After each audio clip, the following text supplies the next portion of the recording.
There is a huge tragedy about the character of Endeavour. Love, happiness and marriage, we know that that's not on the cards for this person. Fans of Morse, you know the history, you know that ahead of him he dies alone, and that ghost, I think, follows his character. You just want him to be happy, and you just want him to find love and find contentment, and yet he's this lost soul, and I find that incredibly poignant and moving as he's working out his place and his way in the world. Oh, the lover's inverted. You've been unlucky in love. Who hasn't?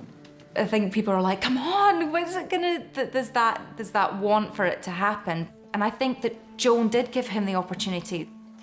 There's been moments of slight flirtation, catching eyes and whatnot. It could have been different.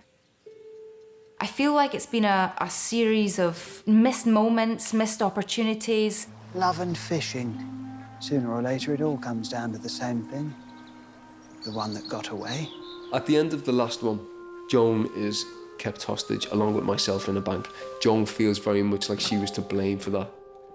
Through a series of lies that she has told, and through a relationship she's had with a kind of bad boy and feeding him information about the bank, this has led to the death of Ronnie Gidgerton. So in the last scene of the last one, she's leaving.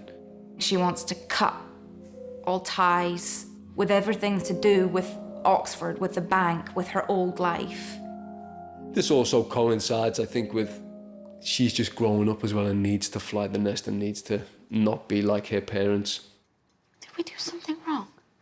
No. She's rejecting that very steady, safe life, and she is a youth rebelling, and she's going for something exciting that makes her feel alive, but it also has its consequences, and is it really what she wants? She's gone away, I believe, to recuperate. My character realises, God, I think I'm in love with her, and why didn't I see it all along? Not in love, are you? Maybe that's the route to my happiness. And of course realises it when she's going a step too late. The timing was never right. He didn't pick her 6 months ago. He's chosen her now when she's left, when she's leaving. That again is an interesting thing, I think. Don't suppose there's any word. This could have been No. a fairy tale ending. But you just never stood up and said it. Hello? I get an odd phone call. She doesn't know what to do, living that life of a mistress, ending up with this guy who is abusive. Miss Thursday. I retraced the call, and sure enough, it's where Joan lives. What's interesting about the Morse-Joan relationship, he does her dad's job. So it's the very thing that she's kind of trying to get away from. Very protective, overbearing. All those times you walked me home. Perfect gentleman, and you never tried it on, not once. He is a man that wants love, and throughout the series what you see is you see him realising that he does really want someone. It's funny how things turn out. He wants companionship, and that letting Joan go is a decision that he constantly regrets. It can turn out how you want it to. But can he ever get that back? Because time has moved on and everyone's moved on, so how can he take back that decision? Joan is very like her dad. This is what we raise you to, some bloke's fancy piece. And you see it in Fred, that stubbornness of his way or the highway, and I think that she's got that very much. So even when things go just awful, she sticks by it. I'm not you and Mum. And it's not your life, it's mine. In life, we have to go through our things, right? And we have to go through them on our own. That's really what you want? Well, Do I deserve any better than that? You know? you've made your bed. She's chosen to walk that path, and you can keep an eye on her, of course, but she has to just walk that path on her own.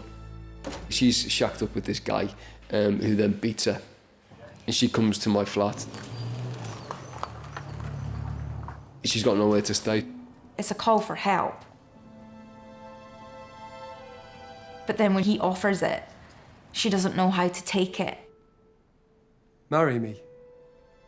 When he says that, she genuinely thinks he's being a nice guy. She knows at that point that she's pregnant. And it's like, I don't want you to tie yourself in because you feel sorry for me. Morse, Look, I don't want your pity. If you're going to marry me, I want you to marry me because of who I am, not the terrible situation I find myself in. Also that anger. There's been so many occasions where something could have happened and it hasn't, and now she's gone too far and she can't come back to him. And so you watch them just longing for them to properly speak to one another, and it's this constant story of miscommunication and mischances and lost hope, and it's incredibly moving and very sad. All the doors seem to be slamming and all the directions seem to be pointing to leave town. Just as I'm about to leave, I get a call from the hospital. I race over to the hospital and she was pregnant. Just one of those things. She's lost the baby. Mother Nature. Still, she's young and fit. But the doctor thinks that it's mine. Give it a month or two, I'm sure you'll be able to try again. Better luck next time, I think it's a great place to leave it. Who knows? Who knows what's going to happen?